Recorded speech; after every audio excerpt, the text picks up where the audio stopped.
Too hot for TV. Welcome back to Doctor Who Too Hot for TV. We are the podcast that looks at all things Doctor Who Extended Universe. Now, if the stars have aligned and Joe Ford hasn't fucked the release schedule, right now you should be able to listen to me, Joe Ford, and Michael Mills talk about Shakedown, the book, on the hamster feed. And if you're here, you'll be able to hear us talking about Shakedown, the video, and Silent Warrior, so welcome. And guess who my guests are? It's only bloody Joe Ford. Hey, Joe.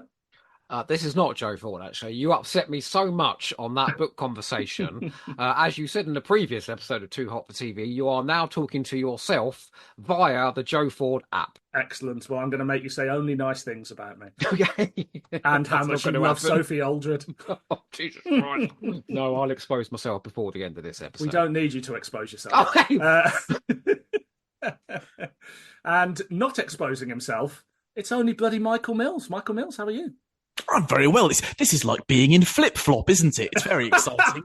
Which side will you listen to first? None of it makes sense. This is the white disc. I don't know. So, as we said, Shakedown, everyone's favourite thing. Now, keen listeners may realise that we've covered this on Too Hot for TV before, but it's not like Doctor Who to recycle the same subjects again and again. So we're going to do it. And the last one was a commentary with my brother. Now it's a review with these guys. I'm sure we'll get many differences of opinions from that to this. And, maybe I'll just shut the fuck up because you've all heard my views on it before and let these guys do the talking. Or maybe I'll be very strongly opinionated. Maybe I will have changed my mind. Who knows? Too hot for TV. Shakedown, Return of the Sontarans, was released on the 1st of December 1994 from Dreamwatch Media. It was written by Terrance Dicks. It was directed by Kevin Davies. It was produced by Kevin Davies and Mark Ayres. News at the time. The Ghosts of N-Space was recorded and due for transmission in February of 1995, but it didn't air until January 1996. BBC Video were about to slash the prices of their VHS tapes to just $7.99. How exciting. And Jump Cut Records revealed that Cybertech's second volume, the Doctor Who-inspired music, is nearing completion, featuring vocal performances from Sylvester McCoy, Sophie Aldred, and Caroline John. The album's entitled Pharos, and they're hoping to get Jon Pertwee on board. And they did indeed get Jon Pertwee on board. Have any of us ever heard the Cybertech and Pharos albums? No, but I really want to now. What a time to be alive. Was that the merchandise at the time? The merch is coming soon, but that was the news. Oh, that's just the start of a 10. Yeah. This was the greatest year of Doctor Who ever. I don't listen to popular music. Well, then you're in luck, because I don't think there was anything popular about those releases. Do you have that? Has anyone heard it? I have heard snippets, because that's where the Dimensions in Time theme comes from. They were the guys who did that remix, and then JNT went, we'll have that for this new reboot of Doctor Who on Children in Need. My other half loves that Dimensions in Time theme, Yeah, it's great. Did you ever use it on Too Hot for TV? Yeah, it was our theme tune for a season, because you know me, I like to change the theme tune every season, but I'm running out of good ones. I won't tell you my favourite in the risk of upsetting you with the latest season, all right? Yeah. I didn't make these songs. Releases at the time, the new adventure was Parasite, featuring the 7th Doctor, Ace and Benny. Boy. The missing adventure was State of Change, featuring the 6th Doctor and Perry. The comic strip was Change of Mind, featuring the 3rd Doctor, Liz, the Brigadier and Benton. And also the Cybermen, The Flesh and Bound was another comic strip. And the book Doctor Who the 70s was out. Anybody have anything to say about those particular books? The Cybermen one, that's quite good. That's really weird, the Cybermen strip from Doctor Who magazine, but impressively so. Because I think when it started, everyone thought, oh, it's going to be the 60s Dalek comic strip, but the Cybermen. But no, it goes into some really odd places. There's some real body horror in it. That might even be one of them. There's the one where someone is exploring a tomb of the Cybermen on Mondas and ends up with them being turned into a Cyberman. And there's literally a frame of like their brain being taken. Yeah. I remember that, yeah. And it's all Adrian Salmon doing the artwork, isn't it? So it looks fucking great. It's brilliant. And State of Change, The Missing Adventure, is the one where the Roman Empire never fell. Yeah. And they've got Perry as the bird from Vengeance on Varys on the front cover because, you're running out of reference shots even by 1995. I wouldn't say that was the strongest year for the books, though. You've got Torture Porn by Jim Mortimer and The Rani, written by Christopher Bewlis, on the same month. I recant my previous statement about this being the best year ever of Doctor Who. There's something about the Sixth Doctor that feels quite ancient Roman, doesn't it? It's like I could see the Sixth Doctor just, like how David Tennant retires in 2003, or 2023. I could see the Sixth Doctor landing in ancient Rome and going, "These are my people. I'm staying How here." was Colin not in I, Claudius? Yeah, that is bizarre. Isn't it? The thing I like about the Missing Adventures is, and maybe it's just the cover design forced you to think about it in this way, but the Missing Adventures always went for really big ideas. Like, they weren't, maybe because they'd spent so long with the New Adventures saying too broad, too deep for the small screen, we're not just filling in gaps, and then they went, oh, but there might be money in filling in the gaps. That when they came to do the Missing Adventures, they were deliberately not just creating Terrance Dicks novelizations that hadn't existed. They were going, no, he's going to go to ancient Rome, but there's airships. Or no, he's going to go to Venus, and we're going to meet the 8-legged creatures. Doesn't mean they're always good. I was going to say, I do buy your argument until I say they employed Christopher Bewlis to write it. There, it falls apart a little bit. I feel I have two men on this call with me who may be able to answer one of the great mysteries of the Doctor Who wilderness years, which is, Who is Christopher Bewlis? There's nothing about him online. There's an episode of Pieces of Ape where they interview him. Oh, really? Yeah. Nobody thought to ask him, why did you keep writing Doctor Who books? They interview him from prison, where he's been since then. That's right. That's not true. He's not in prison, as far as I know. Yeah. No, he was a very nice man, by all accounts. Very inoffensive, much like his books. Well, there you go, then. It turns out he was just some guy,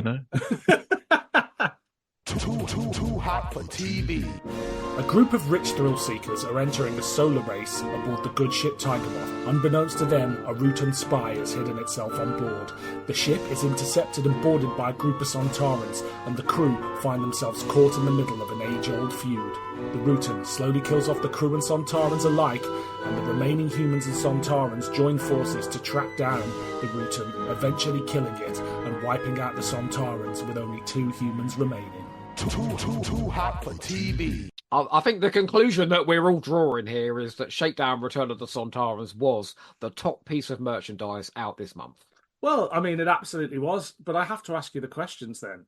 Have we seen Shakedown before? No, I have never. I had not before committing to this podcast. I had never seen Shakedown Return of the Sontarans before. I've seen other things. I've seen like Mind Game, and other bits and bobs here and there, but I'd never watched this itself. But I think weirdly, it was the first time I became aware that there was a world of unlicensed Doctor Who spin-offery was on the Doctor Who reference guide back in the day, scrolling down all the nicely different coloured hyperlinks to tell me whether it was a novel and stuff. Off to one side, it had a box out for Shakedown Return of the Sontarans. And I thought, what was that? And so I clicked on it, and it gave me a full synopsis and a little low-res JPEG of the front cover. I was like, what? So I started going around.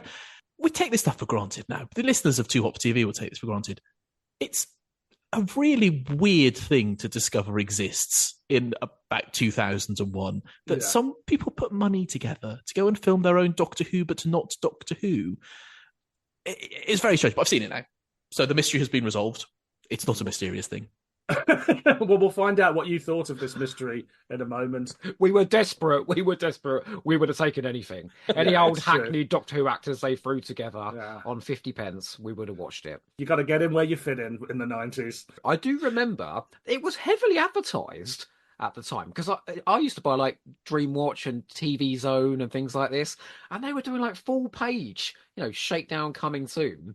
So when this came out, I snapped it up, and I bloody loved it, to the point where I bought the soundtrack, and now, as I will probably prove before the end of this episode, I can sing from beginning to end. Not when Dylan's finished with the edit, you won't.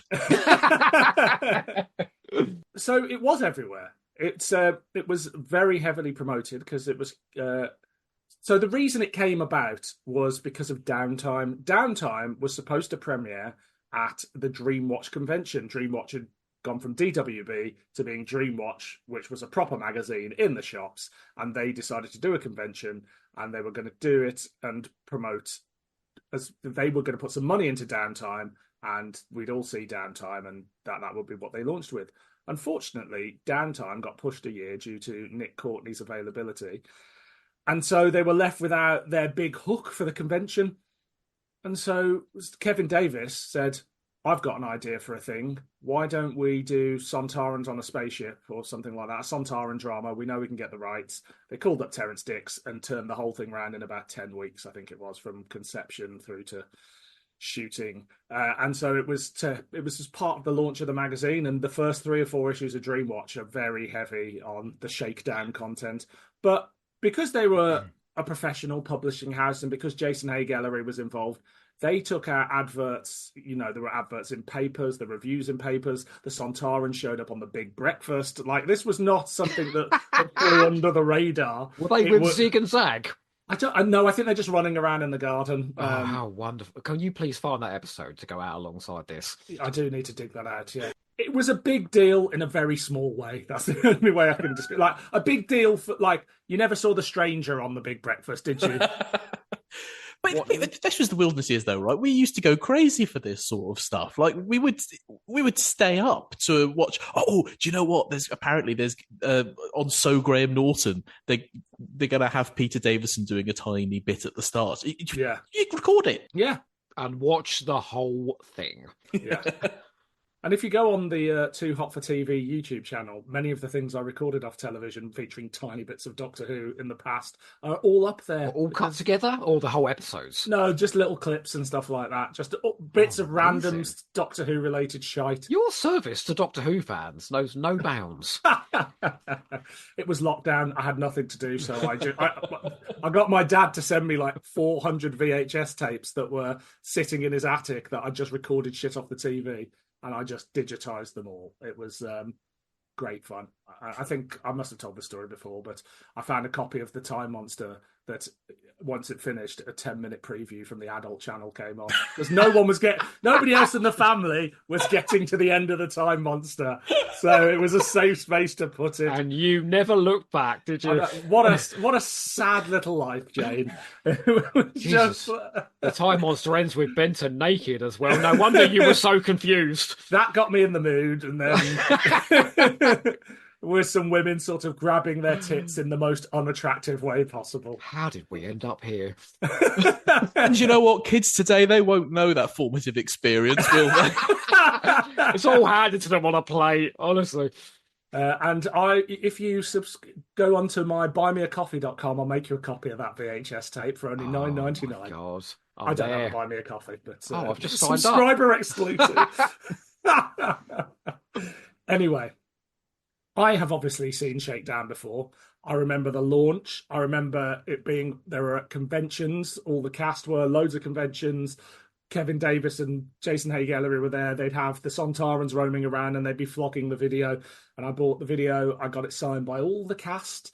And I know, Lisa Duran. You know those BBC events now, like the one I went to for Church of Ruby Road, these glitzy affairs with the red carpet. Oh, did you, Joe? Oh, did you? Yeah, sorry. It was a terrible episode, so you know. Was it like that? Were they like celebrities on the red carpet at all these conventions? I can confirm that it was nothing like that. Okay. It was a bunch of sweaty Doctor Who fans in a hotel, like conventions always were. Pasty. Yeah. They would sell Shakedown. That's what they did. I didn't go to the launch of the Dreamwatch one, although I would have liked to, because apparently they showed it in an episodic format. They cut it into 3 episodes, but I don't quite know how that would work. Wonder where the cliffhangers were. Just random points, I imagine. Like, it hasn't exactly got like big cliffhanger moments, but excuse me, it does have a cliffhanger moment. Sorry to interrupt you. That bit where he goes, "This ship is now under Sontaran control," and it cuts to all the bodies, and you think they're all dead. Bam! Title music. Weirdly, that sounds like your other half doing an impression of you. Oh, you've been in our bedroom, have you? Many times. So I love this. I've got strong nostalgic vibes for it. Michael, you've come to it brand new. Is this the greatest thing you've ever seen? Yes? No. Okay. No, I haven't watched Shakedown before, but I have watched a lot of Mystery Science Theater 3000. And There's some real vibes of that here, not least in the model shots. I mean, I don't think that's a compliment, is it? no. No, but next time, when you're watching, the Sontaran docking ship go to what's the line Terrance gives in the novelization that the Sontaran ship Oh, yeah. docks with the space yacht like two mating insects. Because that's the thing with a novelization, prose, it can really give that extra dimension, that extra flavour to what you're seeing happen. It was a new adventure, remember? It was a new adventure. No, it's not the best thing I've ever seen. But, I think one could overdo it. It's clearly... I listened to your Star Trek episode you did, where you were talking about, those sort of really high budget fan productions and trust, what is the Doctor Who equivalent? Is there one? And I think these are really the Doctor Who equivalent of those high budget Star Trek ones, aren't they? Yeah. Really. It's clearly, you could overdo it. You could say, oh, it's so terrible. Oh, the sets. Oh, the acting. And we'll do plenty of that, I'm sure. But it's clearly the work of professionals, not always terribly good professionals, but people who are earning a living through doing some of this work. And, so there's a basic standard there. It was... I think if you go and watch, anyone who's watched Rob Hill's Borrowing Blockbusters videos on YouTube, which are great, which are all about low budget, rip-offs of various things, you'll see a lot of that sort of thing here.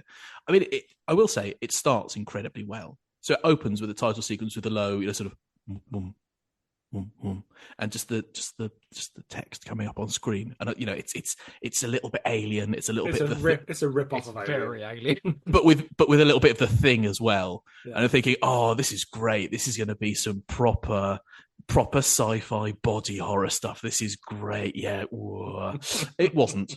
If you're lucky, you might see one green spotlight go from one person to another. Terrifying. It's clearly a labour of love. And I think at a time when there was no Doctor Who on telly and no particular prospect of Doctor Who coming back, I can totally understand why this would have got everyone so excited. Just try to imagine, what would Doctor Who look like in the 1990s? Well, I mean, this is more like Doctor Who in the 1970s in a lot of ways. But, I mean, if you don't have the nostalgia that you two clearly have for it, shall we say its flaws are a bit more obvious? Yeah, no, watching it this time, I think there's a point where I was wondering, is this what Doctor Who in the 90s would look like? But then I look at something like Red Dwarf, which has a lot more money. And they're clearly trying to do the same thing, but, the type of camera they're using, because it's what's available to them, the time that they've got, just means it isn't quite as polished as, like a bit of TV could be. And I think that's probably what lets it down. And I think it's not through a lack of will or even a lack of talent. I think it's just a lack of time more than anything else, and resources, because they've got a few days to shoot this thing, point the camera, get the scene, move on. They're doing 16-hour days, feeding everybody pizza. It's like, and they're all stuck on a boat on the Thames, which I've never been to the HMS Belfast. I don't know why. I need to go there. Joe, next time you're in London, let's go to the HMS Belfast. And we will refilm Shakedown. As shot long as for I shot. can be born. Gus Van Sant's Shakedown, Return of the Sontarans. I think you're both being a little bit unkind to Shakedown. I'm not being unkind. I fucking love it. Because, and I do think that context is key, and you sort of, I think, to truly appreciate Shakedown, you have to look at the body of Doctor Who spin-offs being made in the 90s as a whole. And if you do that, this is very competent indeed, because there's a lot of stuff which is quite shoddily directed, where you're wondering, why is no one doing close-ups? Why aren't we getting reaction shots? Why is the action being shot this way? And there's a lot of stuff which is written in a way that is barely comprehensible. Go and watch Autumn #3. If you could explain to me what happens in that. You say Autumn #3 like Mambo #5. Yeah. It's not as fun. But I think actually Shakedown, as a piece of work in its own right, it's being directed. I think Kevin Davies is a very competent director of drama, and he understands how to pace the story. I think the first third of this is really good, right up until that point I just mentioned earlier, where they're all shot. There's an action sequence that's being shot with about £20 budget, And it's done with steam and dry ice and lights and darkness and movement and dynamism and cuts and edits. And it's somebody who understands the visual medium. And that's not always the way with these spin-offs. I completely agree. I think Kevin does a great job. My point was literally about the resources available to him. It's cheap, so it looks cheap, of course. Yeah. And it doesn't help that this hasn't been released on DVD, so we're all watching a VHS the YouTube copy is so scratchy. Yeah. So, I'd love to see it cleaned up, although we never will, unfortunately, and to see what it looked like, warts and all. Do you know about the widescreen? Because it's obviously shot in widescreen, as we know. Obviously. It's not shot in widescreen. It's shot in what they call Kevo Vision. And they were like, we need to put it in widescreen, but we can't really afford it. So what he did was, all his shots were wider, and on the monitor, he had 2 black bits of gaffer tape, and then they just added the black at the top and the bottom in post. Get it in the cinemas now. But widescreen was a big thing back then, everything. It was all about, we've got to get it in widescreen. You rebuy the film that you've got on VHS because it's in widescreen, and it's flat. Just as a thought exercise, I've recently been going to see the original Star Wars movies in the cinema. They're doing like £5 a ticket, and you go and watch them on the big screen. Do you reckon if someone did like Shakedown, Downtime, Sunday special, £2.50, the cinemas would be packed full of Doctor Who fans? Yes.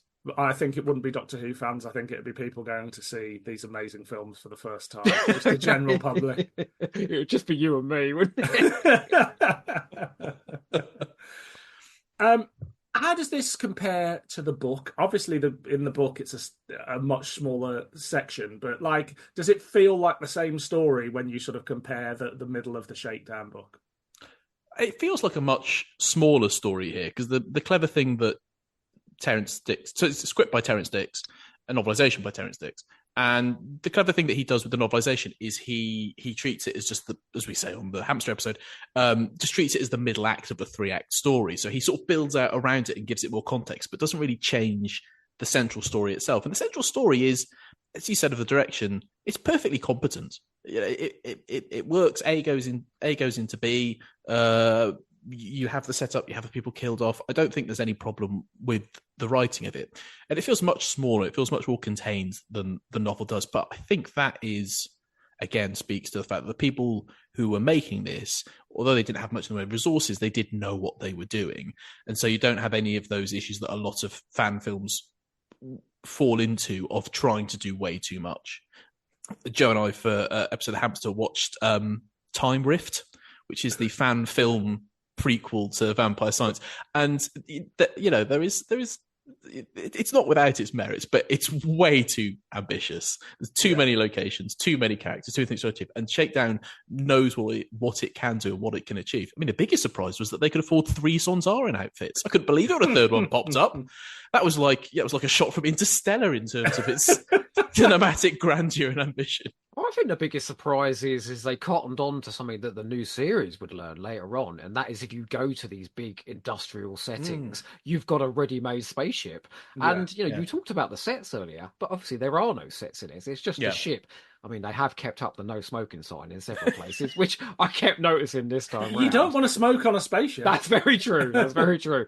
But obviously, it's sturdy, It feels like a spaceship, and that's to their credit. The only bit where that doesn't work is where Carole Ann Ford says how she's paid for the conversion of the ship into a space yacht. You didn't spend that much, because all you seem to have got is a champagne bucket. No, they got that stylish light behind them, the little stereo system. Oh, and they've got a glass with a twirly straw as well. Yeah, exactly. It's the future. And Sophie Aldred's got a dress with a lampshade in the bottom. That is genuinely what it is. The lady who designed it.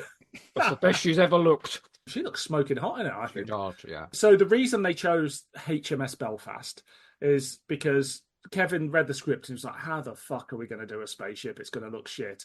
And then he remembered that's what they did for Silent Running. They got an aircraft carrier and turned it into a spaceship, essentially. So they were driving home from a shoot day on 30 Years in the TARDIS, Kevin and Mark Ayres, and they saw the HMS Belfast and went, let's go and have a look on there. And they had a look and they were like, oh, we could really do this. But as a result, the whole thing was shot at night when the Belfast was closed to the public. So they're twatting about with Sontarans at like 2 a.m. Someone's pulling the toilet chain, aren't they? And having to stop the recording every time because it can be heard downstairs. Well, I do think you only have to compare. I don't want to throw too much shade because I think all of these productions are labours of love and they do try their hardest. But you compare the space station on Seal of the Devil Seas of Arador to the spaceship in Shakedown Return of the Sontarans. One is made of cardboard and another is an enormous ship. And it looks really impressive. I think you're being unfair to some the Devil's Seat of Arador. Well, we'll return to cover that at another day. How do we feel about the casting of familiar faces in different roles and setting it in the Doctor Who universe? Does that work for us? Sublimely. Next question. No, I mean, I guess, Michael, you've come to it brand new. Does it jar to you at this point, seeing these people playing these roles? In and of itself, no. I think it's the same principle as I'm really not too bothered by them recasting existing roles for Big Finish. I'm really not bothered by people coming in, Sophie Aldred and Carole Ann Ford coming in and playing new parts. I think the issue is you wouldn't cast these people for your film if they hadn't been in Doctor Who. Sophie Aldred, I think, just about gets away with it. But what goodwill I had, and maybe this is what speaks to some of the resentment we're feeling towards this film, is there's a scene fairly early on where the way they sail this yacht for budgetary reasons is through virtual reality, and they all have to suit up and stand on these little podiums in a very convincing way and basically pretend to be doing the rigging on a yacht, and that's what actually works the space yacht somehow. Joe, do the music. Yeah. Carry on, Michael. And so they all suit up and they're all there. And Sophie Aldred, again, let's face it, was looking quite good. And actually, like, Sophie Aldred is the one thing in this that looks like it's from a fashionable version of 1995. And she's got the Lara Croft round sunglasses on and everything. Yeah. So that's fine. And then Carole Ann Ford's character, who's meant to be this sort of matriarch, rich character, walks in, and this was clearly this. Here we can talk about how the script is working against the production, because this is written with the idea that you've cast Joan Collins or Kato Mara. Okay, I was going to say Kato Mara is going to be, and people, and Carole Ford walks in the flight suit, and it's meant to be haggard. And it's meant to be incongruous, but it's meant to be like sort of, oh my god, like wow, her mature feminine sexuality that just shines through even here, like the presence that she brings. She makes this look good, but it's Carole Ann Ford in a jumpsuit, and you even have someone takes off her glasses. It's like, bitch. And you go, that's great. And the audience sort of sat there going, what? Sorry, what? Like, it took me a moment to realise what they were actually trying to do with this. And I said on the chat, sometimes I worry I'm too straight to enjoy large parts of Doctor Who. Yes, I do wonder sometimes. But do you not think, like, in the same way with a B movie, you said there the incongruence of the production to the script, that, like, yeah, clearly this is supposed to be a very glamorous, foxy businesswoman, and Carole Ann Ford walks out. But that's why we love it now, Yeah. All they can afford is Carole Ann Ford. Well, they didn't want Carole Ann Ford. Kevin Davies didn't want Carole Ann Ford. That's so sad that they didn't even want her for this. But very briefly, Ian Levine was going to produce it, and he was great friends with Carole Ann Ford, so he cast her, and then he left the production because they fell out, essentially. Him and Gary Lee don't get on, You need to be careful, Dylan. What? I thought you were going to say Ian Levine was going to play that part then. Yes, Ian Levine was going to be in that jumpsuit. Yeah, so they were sort of lumbered with the casting because she was the first bit, and that was sort of one of Ian's conditions of financing, is that he wanted Carole Ann Ford in the role. So no one was particularly happy about it. Also, initially cast as Lisa Duran, who pulled out, was Elizabeth Sladen. Why did she pull out? I can't remember. All the stories I hear about her, she's just a bit of a prick. I love her for that reason, I've got to be honest, but she's prickly. I don't think she would have been as good as Jan Chappell, actually. No, I think she's the MVP of the cast. Yeah. So talk to me about the cast. We've said that Carole Ann Ford doesn't work. What about the rest of them? No, Carole Ann Ford does work because she doesn't work. She is so much fun to watch. She's great value for money. All 25 pence of her. What about you, Michael? What are the ones that work, don't work? Like, is this Sophie Aldred's best performance in the Doctor Who universe? Is that young man who's not been in anything fantastic? His name is Rory, and I Yeah. believe he's since gone into casting Ah. wisely. And here he is Wisely. now. I mean, Sophie Aldred does better than Carole Ann Ford. It's not a particularly good performance, but it's not a notably bad performance either. Again, if you've watched any of these things that aren't Shakedown, you see people give that sort of performance all the time. It's a little bit. I haven't really had time to prepare for this. It's the middle of the night. I'm reading the scripts. Here we go. What more do you want from me? I would agree that Jan Chappell is far and away the best person, and probably non-coincidentally the person who has the most complete filmography of this era. If you go onto IMDb, like she was working. Brian Croucher, is it, who plays Kurt? If this is Doctor Who versus Blake Seven wins this like 3-0, I think. Brian Croucher, I think it gives probably the second best performance, but tonally it's very off. He's trying. I think, Joe, you said this. He's going for naturalism. It's bizarrely naturalistic at times. Bizarrely naturalistic because at times. I think he kills the jokes half the time. Yeah. There's a bit where he comes in and Carole Ann Ford's going, I've done all this with my business empire. And he just goes, oh, you inherited your empire. And it's supposed to be a joke. It's supposed to land, and it doesn't at all because of how he's playing it. I mean, him doing naturalistic and Carole Ann Ford doing too much cheese for Dallas is total whiplash. These days, you would imagine that one of them had been green screened in and that they'd filmed separately or something like that. The one other person, of course, who it's easy to forget, this is Michael Wisher, who I almost started keeping a list of papers of shots he's in, because was he even on set the same time as the rest of them? It feels like they had a day with him, and just like. And it was Michael Wisher, who everybody loved. This is his last performance, actually. Oh, is it? I love how gamey he throws himself. Yeah. Lisa, my dear. He throws himself into everything. There's something wonderful about Sophie Aldred, I think, in this. What? I never thought I would say that. But there is an expectation of the sort of role that Sophie Aldred would play in Doctor Who and various other spin-offs. What's that called? Mind Game. She's also like a space bitch in that as well. She's basically Ace in Mind Game. And in the audios that they did, she's ace in that too. So to have her playing this sort of spoiled, useless screamer is really fun. My favourite bit of the bit where the Sontarans storm the Tiger Moth is her going and running down the corridor screaming. It's wonderful. Jan Chappell, I think she's the one person who's looked at the script and gone, right, who is this character? What is my motivation? And she knows where she is in every single scene. Carole Ann Ford has just turned up, if I'm honest. And Brian Croucher is just such an odd performance. I don't dislike it. No. I don't at all understand what he's going for. I think he's going for this sort of wise, cockney Jack the Lad who, I don't know. He was in EastEnders around this time, wasn't he? Yeah. Oh, okay. He was probably going to EastEnders in the morning. He's probably fucking knackered. From Albert Square to the Tiger Moth. He sat down or reclining in quite a lot of scenes.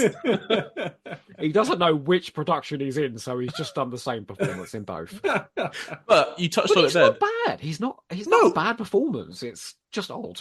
It's just, maybe this speaks to the resource, the amount of time they've got to prepare. It's not a bad performance. It's just tonally not consistent with the rest of what's going on. You feel like if they'd had a day or two's rehearsal beforehand, they probably could have ironed out these things. But once you started playing it for continuity reasons, you're not going to change it.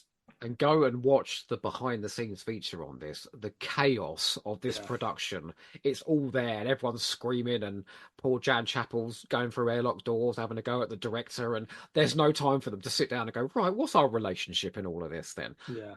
So it's to the credit of Croucher and Jan Chappell that as this story progresses and they get more and more scenes together, they sort of relax into the relationship. And at the end, when it's all over with and they're sort of flirting with each other a bit and off to Station Beta, I'm like, oh, I want to see the rest of the adventures of Kurt and Lisa Duran now.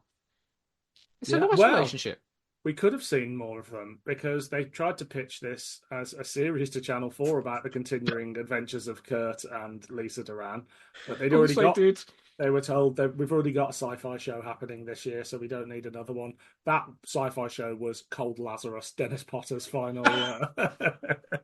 Did it do well? What? Cold Lazarus? I've never heard of it. I believe so. It was Dennis Potter's last thing that he wrote basically when he knew he was dying, and it was a co-production between the BBC and Channel 4. What would you call the further adventures of Kurt and Lisa Duran on Channel 4? Shaken down. Shaken back. She shake, he's back. Lisa Duran. I can't think of anything better. Well, no, neither could they, I don't think. I don't know. You'd call it Tiger Moth or something, wouldn't you? Mothballs. That's actually... Tiger Moth is actually... Just note, this sort of thing is quite difficult to do. That's a really good spaceship name, Tiger Moth. It is. Yeah. Just little details. Well, especially a spaceship with wings. Dicks knows what he's doing. What do we think of Terrance Dicks' script? He turned it around very quickly, and his quote is that there's nothing people like more than seeing rich fuckers get it in the neck. So that's why everybody dies, essentially. Do we think it's a competent script? Does it work? Yes. It's super efficient in a way that only Terrance Dicks can be. He's sort of doing Horror of Fame Rock in space, isn't he? Because he's assembled this group of sort of very diverse and extreme personalities and then bumps them off one by one and then throws in a load of comedy Sontarans on top of it. I mean, it's just gold. I think as a structured story, it has a good beginning, middle and end. It pays off. It explains what it's doing. It sets its scene really well, and it has vivid characters in it. So I think it's a very good script. Yes, I think in terms of structure, it works very well. I think in terms of dialogue, some of it does drift into the worst end of Terrance Dicks stuff, like, my father is the president of Valeria, one of Earth's major colonies, and mine is the leading industrialist. And, it's just that sort of natural dialogue that really helps to bring the crew alive before they're killed. What about this one? You stupid bitch, they'll kill us all! But you know who he does write well is the Sontarans. Yes. Steg and Vaughan are a brilliant double act. Like, I know the Sontarans have been funny before, but why have we never done an overt comedy double act like this? Like the gif that we get out of it of the Sontaran sort of with his hand on his face is worth it. But this is the first time, I think. It's not that the Sontarans aren't funny in the classic series, but this is the first time Terrance has really gone, I'm going full on for the humour. Like, this Sontaran is an idiot, and this one is, you get the double act, you get the straight man. And I think it works really well. I think that it's, that I'm not saying that Russell T Davies and Chris Chibnall and what have you have seen Shakedown, although they have. Yeah. But this feels like the basis for the new series Sontarans a lot more than the classic series ones. This could a version of this, a better version of this, could very easily be one of those mid-season RTD1 Moffat era, get out there, Jefferson, industrial episodes. The one that they always just did. Yeah. Regardless. We've got a factory somewhere that we're going to film in. We've got a generic monster, and there's some characters who are not alive at the end of it. Yes. There was a few times when they were running around the Belfast, I sort of squinted. I thought I was watching 42 for a second. It's much like 42. No, it's way more exciting. Fuck you. No, I meant this. Oh, right. You leave 42 alone. Chris Chibnall can do no wrong. Oh, I can't win with you, can I? Jesus Christ.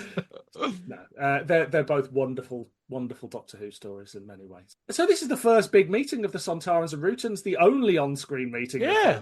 Finally, right? So weird that that Doctor Who keeps not, every time the Sontarans come back, everyone on Twitter is like, oh, the Rootans are going to be, and then they're just not. And they'd be such a cheap monster because you can literally just have someone you've already cast. We live in a world where the Macra and the Morbius Doctors have been in the new series, but no one's ever done Sontarans and Rootans. It's because they've read the Infinity Doctors and they know they'll never better it. It's so weird, isn't it? Because they've both been established in individual stories, the Sontarans and the Rootans, and in JNT's continuity-heavy 80s Doctor Who. How the hell did that not happen? I mean, I think one of the issues with the Rootans for a long time, and this Shakedown does demonstrate to a certain extent, is they only really just got away with the jellyfish within 1970s television. I think by the time you get to the 80s and certainly the 90s, how do you make its true form look good and not cheap. And even transformation effects. You know, it's interesting in the 80s when sort of CGI was just on the horizon and everyone knew it was just on the horizon. Cinema and TV actually moved away from a lot of certain types of effects. That's why you didn't get dinosaur movies, because everyone knew models looked cheap, but the CGI wasn't there to do dinosaurs yet. Yeah. And transformation was part of that as well. That's why Werewolf, is it Werewolf in London, and what was the other one with the Howling? The other big werewolf movie from the 80s. Two of them were like, basically, they'd cracked it. They'd worked out how you make a werewolf transformation look good on screen. And they were literally racing to get to the cinemas first because they wanted to have the big special effects thing. So I think maybe the Rutens were actually less for, you know. Well, actually, what you do is you shine a green light on them and get them to twirl around. I think they're working to their brief and they're keeping it simple. And I think when the transformation comes and Carole Ann Ford just has that green light on her face and then transforms into the fabulous green jellyfish floating there, with all the time, I think that is more than good enough. I remember seeing it at the time and thinking that was a really good effect. And I think... Oh, what, in 95? Yeah. Yeah, definitely. And it is a strong... I'm not saying it stands up, but I think it's a really competent, well-done effect that they've thought about it. And it is just them with a little model on a string and then adding an effect over the top. So it's not like a big CGI thing. But I think it works sort of contemporaneously. It's worth remembering again and again, they had practically no money to make this on. Yeah, because it's easy as well, even as people who watch loads of old TV, we could still fall into the trap of comparing it to the films of that era, you know, the big budget films, because they're the things that still get watched. But, you know, although I wasn't watching Shakedown in 1995, I was watching a lot of CBBC drama, or children's BBC as we called it back then. The broom cupboard. The broom cupboard. This was supposed to be Andy Peters and era. Gordon the Gopher. Gordon had long since retired and gone to live off his money by this point. I think it was... I'm a bit older than you, though, remember. Somewhere between Ed the Duck and Otis the Aardvark, I think 1995. But, you know, there's a book in you somewhere, Michael. but this would have been... It's certainly more competent than, say, the Demon Headmaster was at the time. You know, we all love that. But... to go back to think about the Sontarans versus Rutens, it is weird that we haven't had more of it, especially when you start to examine it more. It's a really good idea because on the one hand, you've got these individual but identical Sontarans. On the other hand, you've got these shapeless but gestalt Rutens. And it's like you go, this is an ideological war. Like, this is such a brilliant idea that has been set up, presumably semi-accidentally. Why do we keep not doing it? So if that was another big tick in sort of 94, 95, you get the Rutens and the Sontarans on screen together and it works. We talked a bit about the transformation. How do we feel about the effects, the model shots and everything like that are done in this? I think Mark Ayres' score goes a long way to selling some of those model shots to me. Yeah, because I think as an experience, sort of the camera flying past those models and that sweeping, it's quite epic, the score. Yeah. Like he's not aiming low, you know, with the music. So as a whole, I think if I just saw the special effects without the music, I would be more critical. I think they are a bit Mystery Science Theater 3000 opening titles in the not too distant future. You know, over the top of this, it would fit. You know, I don't want to harm them because they are very nice. The models themselves are really nicely made. You know, they're quite nicely detailed. The designs are interesting, and it's not just. There would have been a lot of films at this era that were still doing vague, blocky, nibbly shapes after Alien, and neither of them were really this. The Sontaran Death Wheel is an interesting design. I really like that. I love it too. I think the issue is the way they're shot. There's no real scale or weight to them. I think they've got an issue with the Tiger Moth, which is that it's meant to be moving quickly, but it's very difficult to show things moving quickly in space. When there's nothing to put it against but a starfield. They don't have one thing against another, so there's no idea of the speed, is it? They're sort of zooming across the models all the time. Yeah, so it moves very quick. So all you have it doing is it moving quickly past the camera, but that just makes it look light and small in a way that doesn't really work. And I think there's also an issue that the Sontaran Death Wheel is a great design, but I think it probably needed to be reorientated somehow. So it's shaped like it's got two big wheels on the side and they do turn around, but because it's moving in the direction of the wheels turning, it does just look like it's trundling along through space. It's like here we go. If you add in dun dun dun dun dun dun dun dun dun, I'm so excited watching it. Oh, maybe I'm 15 again. They had, I think it was a day to shoot the models in, and by a day I mean 24 hours. And there was a little studio in Pinewood that somebody basically let them use, and so you could imagine they went in with all these ideas of what they wanted to do, and then again the time just means that those big sweeping shots, you've got one go at it and it's done too quickly. You just go, yeah, that'll do. We'll sort it out in post. And yeah, but I applaud and admire the effort that's gone into the models, and they're trying to shoot them dynamically, even if it doesn't always work. Ultimately, it's the Doctor Who thing, is it? Does it explain the story? Yes, it does. Then it's good enough for me. The biggest surprise of the whole thing was when it got to the end of the credits and it said filmed at Pinewood Studios. What? I mean, I quickly caught on that there must have been the model stuff. I wasn't expecting to see that there. The American Animal Humane Association have something to do with this as well. How do we feel about the Sontaran redesign? Because they had to redesign the Sontarans because the design is owned by the BBC. But does it work? In all of the publicity shots, it looks amazing. When you see someone trying to perform through it, you realise, even by the standards of Sontarans, it's ridiculously static. I think Michael was wrong. Although I only think he's right in terms of the mouth, because you can clearly see the made-up mouth through the mask, yeah? But the weird sort of misshapen heads and things like that, I think that is a better design than the new series Sontarans, and they should have sort of led with this as they went on. I really like it. I like the orange. I think they are a bit static, but that is the nature of masks still at that point. I really like that they're bulky, even though you can obviously tell it's padding rather than sort of, they haven't done the Batman thing of like putting like a torso shaped, like to make it look more muscular. But I think it was wise to sort of bulk them out. And I love the color scheme. Although it's very funny because there are quite a few scenes of like the Sontarans just walking around the ship, right? Yeah. They clearly can barely stand upright. And they're just sort of in shot, wobbling about a bit. It's wonderful. And the fella playing Vaughn, kudos to him, because he wasn't going to play Vaughn, was he? He was going to play Steg. Yeah. And then they said, oh no, this ain't working at all. Let's swap the two actors about. So he's having to do a lot of comedy in that enormous padded suit with a ton of latex slapped on his head. And that's quite hard, right? Because sometimes comedy can be quite subtle. So he has to give a very pantomimic. He sort of swings around looking a bit stupid. I fucking love that character so much. They are great. He is absurd, isn't he? They are the best thing in it, Steg and Ford. And the third Sontaran, who has very bad posture, was my note.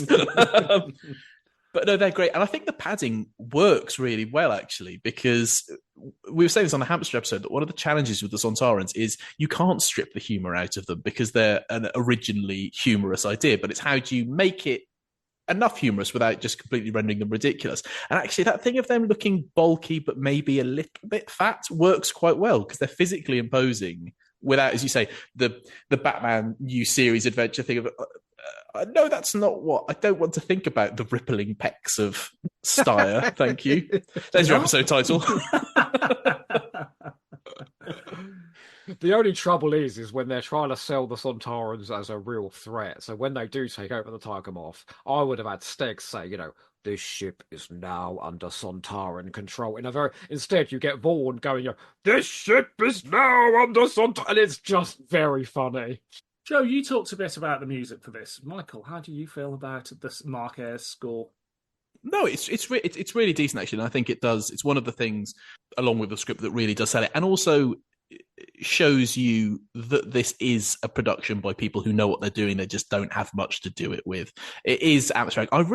For all that the opening is a rip-off of Alien and The Thing, it's a good rip-off of Alien The Thing. It gets why those things work. I wouldn't go so far as to, available now from Parlophone Records, as the credits might as well have said at the end. But silver screen all the way. Silver screen. You can hear a Mark Ayres score a mile off, can't you? Because he does the strings, that do-do-do-do-do-do, all of that, which he did in Curse of Fenric and various other Sylvester McCoy stories. Yeah, I really like his score. I like his score on this. I like his score on Wartime. I think he does a great job. I think it's a shame there aren't more Mark Ayres scored Doctor Who's out there, and I'm talking of that era. I'm not talking about the Daleks. Did he do the score on Downtime? He didn't, did he? No, it was Ian Levine. Yeah, I can't remember a single beat of that. It goes, oh, madne, padne, hum. It's just that for a lot of it. No, Ian Levine, Marquez was supposed to do it, and Ian Levine came on as exec, and his condition was that he did the music, and Christopher Barry famously hated the score. He never makes anything better, does he? Well, Ian Levine, he makes my life better by being a complete twat. That I'm banned from his Facebook group now. Everybody is now. What are our favourite moments, favourite performances in Shakedown, Return of the Sontarans? I think anything with Steg and Vaughan, I do think those performances work really well. They're written very well, and I think do actually introduce some threat to it, which is hard to do when, for all the reasons we've said, that the time they had to make it in, that they're acting through this latex, that also, because it's done so quickly, imagine, the way it's shot is quite static, but necessarily, because, they've not got the time and the resource to do umpty-thrumpty different setups. So they're doing, what's the best way we can shoot this as quickly as possible? At times I did feel a little bit like I was watching the FMV sequences from a CD-ROM adventure of this same era, sort of expecting it to sort of pause and then go, can you help the crew of the Tiger Moth find the Return spy? Start clicking around while Jan Chappell goes, missed a no. trick there, didn't they? Jan Chappell going, no, I can't go that way. No, I can't go that way. Aha, I found something. But no, I did love him. I think, yes, I think the Sontaran comedy and you are, this is great. Another great line. To find an engineer, just a guess, but I look in the engine room. That's so funny. It's such a great line. I'd say any scene with Carole Ann Ford and Sophie Aldred in it, and I don't mean that as an insult. I just think they're fabulously shit in this, in a way that is really watchable, in a way that they're rarely watchable in Doctor Who. Yeah, delightful. Talking about the way this is shot, and I noticed that a lot watching it this time, that there was a lot of static shots, and then I was totally shocked at the climax in the airlock, where he's holding open the door, and suddenly we're doing 15 setups in about 20 seconds. It's shot, shot, shot, shot, shot, shot, shot. And it just goes to show that if they'd had the time, the whole thing could have been shot like that. But they saved sort of the quick editing and the pace for the important bits. The Sontarans coming in, I think that is a brilliant sequence where they come in and the music's building up and everybody's waiting, and Carole Ann Ford's getting pissed off. She's going to go see Lisa Duran and find out what the hell's going on. The bomb comes in, blows up. They're all running around the ship. They're all being shot. It's pretty well done. It is well done. I think it's also, they didn't try this again. They used this as the launch for their magazine and as a, something for their event. And even Kevin Davies says, well, I think you can put yourself and other people through this once and use people's goodwill, but he's not doing a Bill Baggs trying to churn them out a couple a year to make a quick buck on it. It's like, we put everything in and made it as good as we could, but you can't keep doing that to people. One thing where you end up with Probe When to Die. If you keep going. One thing I did notice, not to keep bringing us back to the opening credits, just maybe they're my favourite bit, but Brian Croucher and Jan Chappell get diagonal billing, which for any non-film fans out there was a conceit where you have one name above but to the right and one name below but to the left, and it was originally devised for the Towering Inferno because Paul Newman and Steve McQueen would only sign on if they both got top billing. So it was a conceit for one of you is first if you read it top to bottom, and one of you is first if you read it left to right. And since then, it only turns up when the last time I saw it was George Clooney and Julia Roberts. It's like, these people are so big, they've both got to have top billing. And in Shakedown, they did it for Brian Croucher and Jan Chappell. Who are very much England's answer to George Clooney and Julia Roberts. Oh, I didn't. When the Sontaran said, "Are you sexually pair bonded?" I did write down, "Oh no, please let's not do this." Please. And then when we go into the full explanation of what that means, we're just setting up that brilliant joke at the end, though, aren't we? The final scene, which is straight out of a Roger Moore era James Bond film. It doesn't mean the British end not sexually pair bonded, I'm surprised he doesn't wink at the camera at some point and then just rip his clothes off. Brian Croucher, 007. She looks back at the console and then she keeps giving him the eye, and then she's waiting for the fucking credits to hit. Yeah, before she's straight with her hands down his pants. Although I would say, I think my one biggest takeaway of potential in this is I would have given Jan Chappell a series. I think she could do it. I think she's got the presence to front a series, and me she's too. utterly wasted in Blake Seven. Yeah, absolutely. She's brilliant in this, and she is a proper leading lady of sort of that quality. I think of the time. Michael, do you want to say she's shit? No. I tell you what, there was. I thought she was very good, and I will say, in terms of if we need a final judgment on the quality of this, I was watching this on the telly, and my young daughter walked in. A terrible moment for any parents. No, please. I don't want you to see me like this. I'm sure she'll have therapy about it in years to come. But she stopped, looked up from the toys she was collecting, watched about 10 seconds of it, and went, "It's Doctor Who," and then turned and walked out. So there we go. That is an endorsement. Yeah. Wow. If this was just out now, they'd put that on the cover. It's Doctor Who. Says small child. Dylan, though, can I ask you a question? Can we divorce our nostalgic love for this and watch it as a product now? Because I don't think I can. Weirdly, I would have said no, but this time watching it, I was able to be a little bit more critical, and I probably enjoyed it the least this time round. But I think also I've covered this for my book. I've covered it for this podcast before. I think I was probably just trying to find a new angle, and perhaps I went in slightly more cynical this time, but I still fucking love it.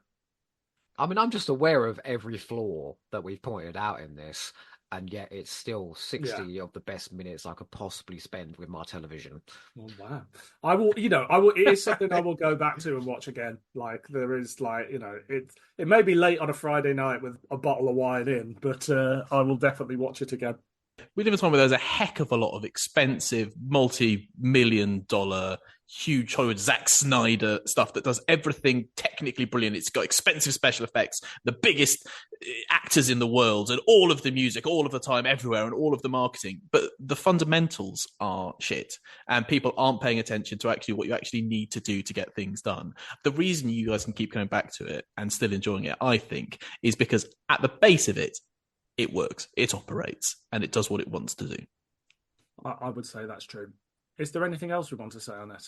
Well, I just want to say that, when you first start a relationship and you're sort of learning things about each other and you're wondering whether this is going to work.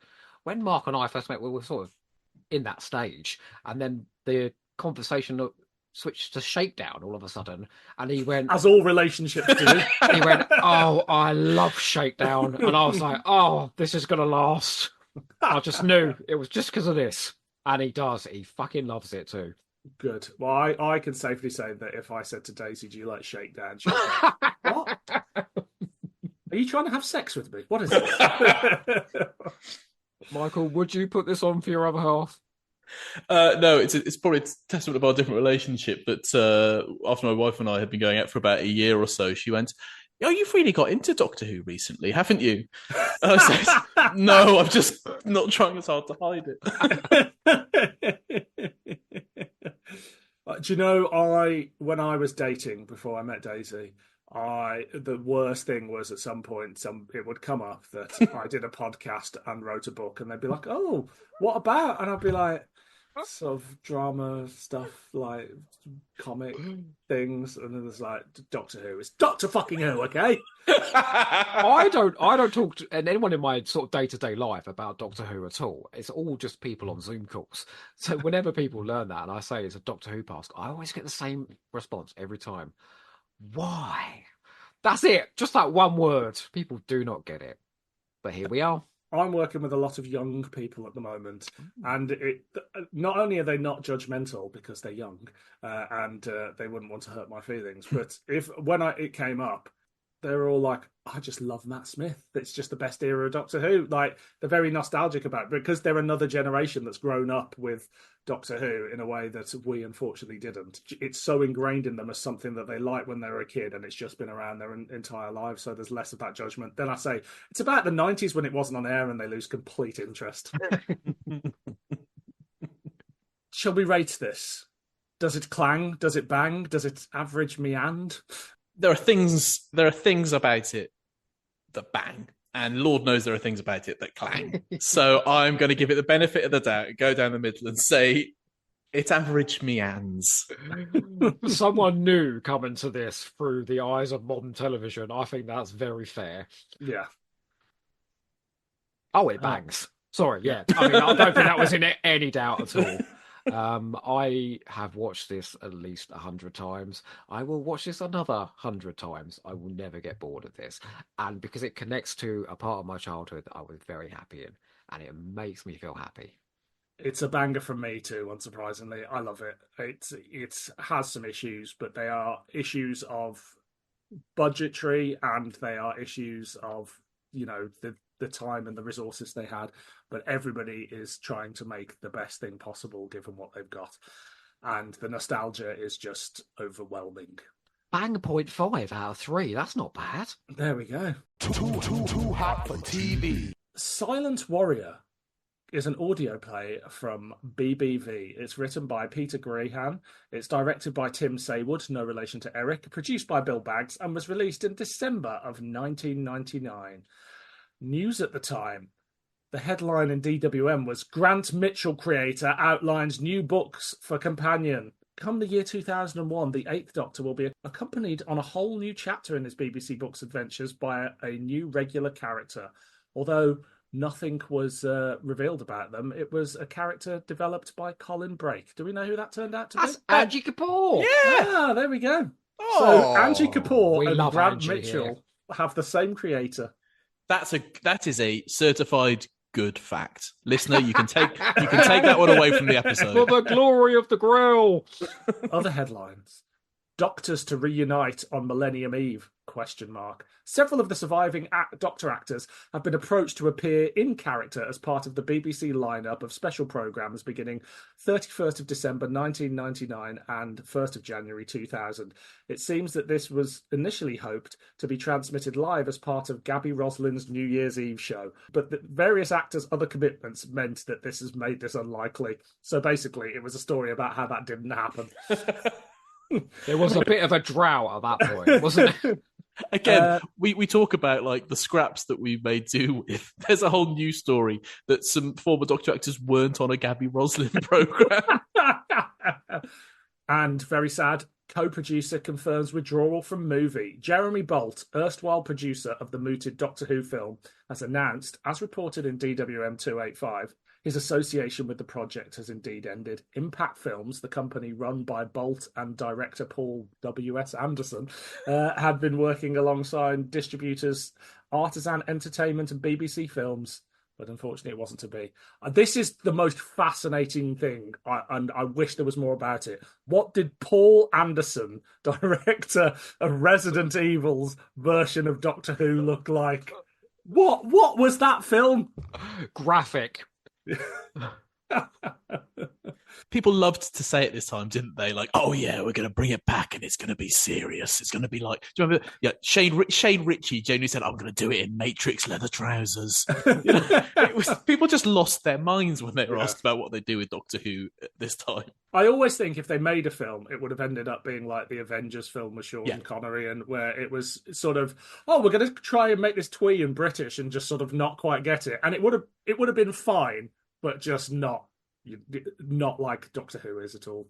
Merchandise at the time, we had the Bernice book, Twilight of the Gods. The comic strip was Company of Thieves. The Five Doctors was released on a new format called Digital Versatile Disc.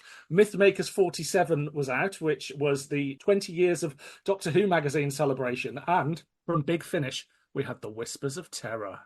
Oh, early days for Big Finish.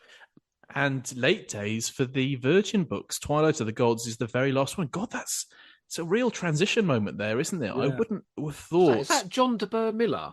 Twilight of the Gods? I think so. Yes, I think that's right. I hadn't even really occurred to me that they overlapped in any way. Yeah. Blimey! And the Five Doctors on the very first DVD release, where it was just there was no extras on it, were there? There was no commentaries, nothing like that. It was just the Five Doctors, had a different cover, and it had like the menu was a TARDIS console, but not like Back in the days when they still put interactive menus as a special feature on the back. Great times. I was still buying the cassettes when Whispers of Terror came out. I think I got them for the first sort of 5 or 6 big finishes before I switched to the CDs. God, that was so exciting at the time. Just that the original actors were doing Doctor Who stories that were coming out every month. I was going from bloody Crawley to London to go and pick that up from Forbidden Planet or whatever shop. I can't remember where I was getting it from now. Like, I wouldn't even leave my sofa nowadays to get another big finish, Well, it may have been exciting for you, but some of us had been listening to The Professor and Ace on BBV as the time travellers, so we were used to our favourite doctors being back. Too hot for TV. When the ship's computer Sentinel brings what appears to be an escape pod on board the cargo ship Genesis, the ship's geneticist Sylvia meets the pod's occupant Alex, an android investigating the plasmites in this sector of space. The only other crew, Alan, is found dead, and they quickly uncover a batch of Sontaran clones where the ship should be transporting livestock.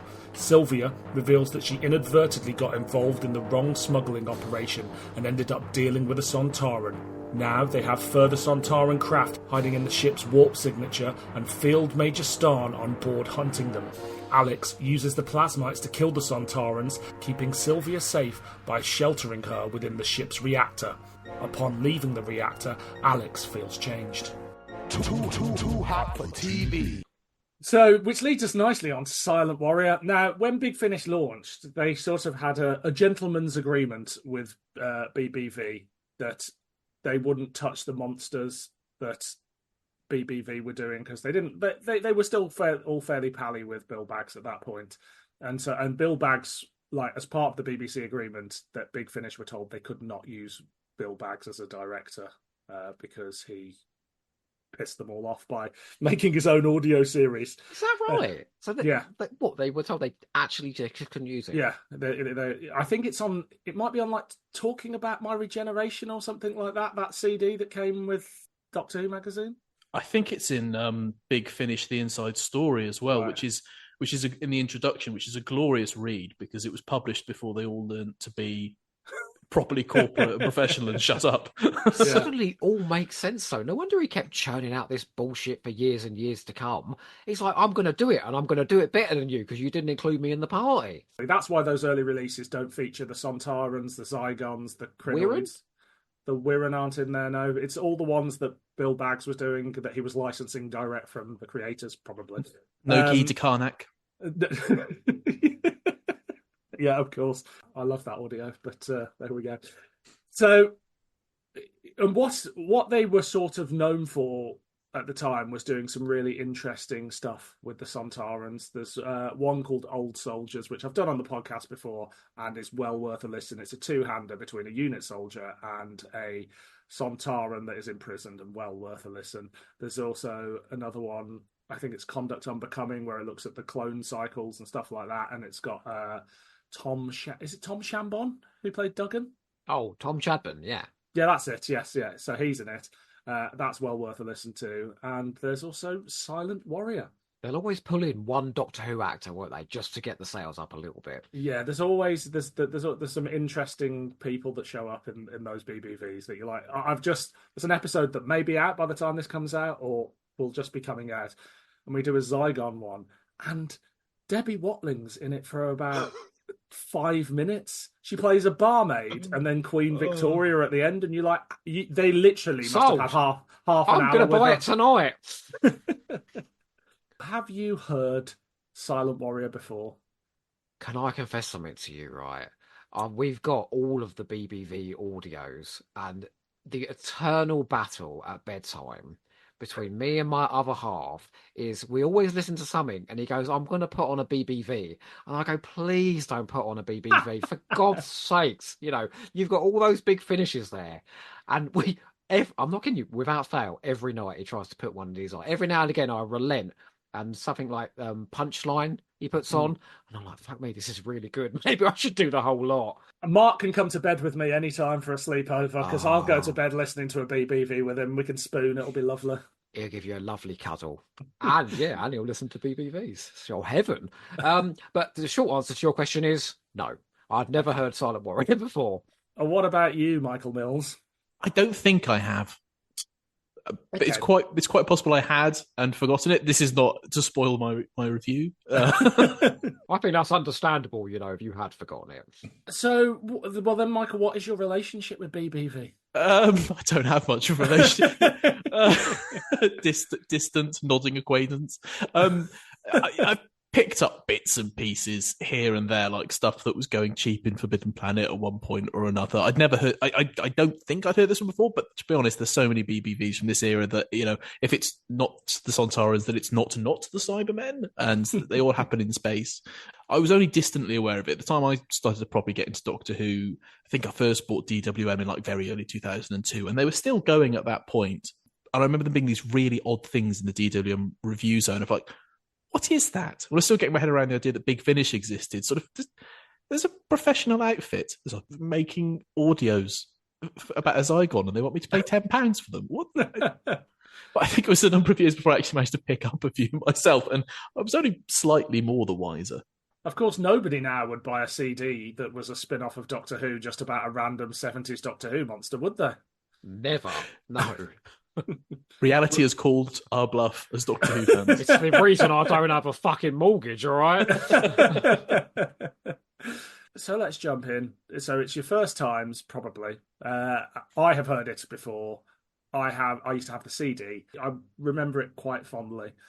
What did we think? I was really confused about this, actually. I was like, if this was part of a running storyline, are there more with these characters? Is this... You'd think that, but no.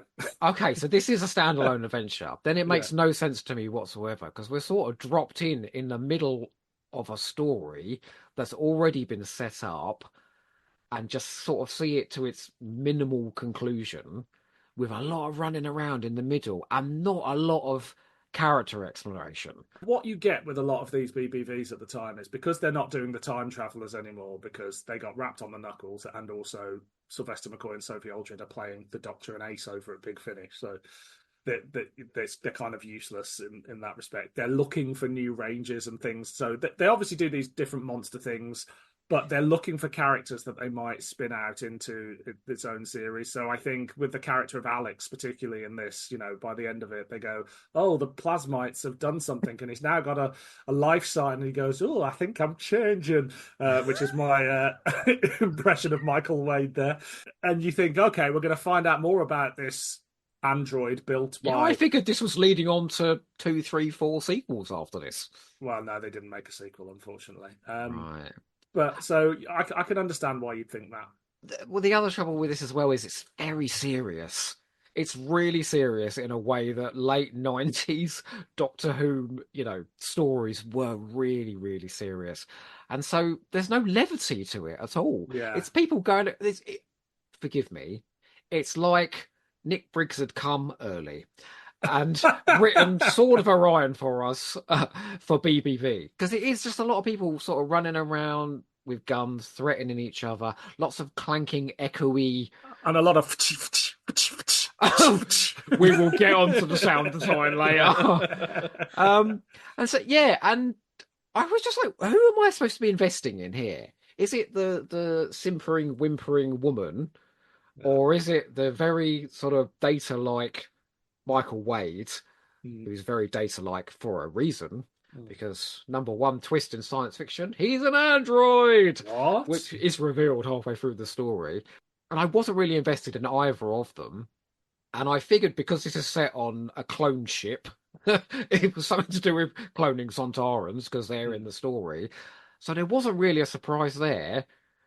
So if you're not really invested in the characters, if there's no real surprises in the story, what have I got to hang on to here?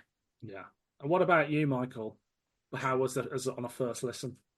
It made me quite nostalgic, which for something that I may never have heard is an odd thing, but a lot of it is very familiar, and a lot of it is very Turn of the Millennium Doctor Who spin-off, as you say. It is all very serious. It's all borrowing quite heavily from Alien and Blade Runner. There's a lot of, I was delighted when we had a scene early on that is one of those scenes that you get so often, these things, that it is all just bleep, bleep, bleep, bleep, bleep, bleep,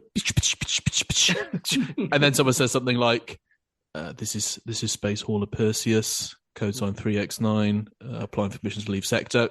You're good to go, Perseus. Have a good day. Thank you. This life. It's like, but I was like, oh, this is great. I remember this. I'm back here. I remember being 13 again. Why am I listening to this while playing Grand Theft Auto 3? I think, Big Finish main range 1 to 100 all start with that exact scene. I kept worrying because I kept thinking, oh shit, I haven't done my homework. I thought, no, I'm 35. I don't have to do that anymore. But it is. But no, I did.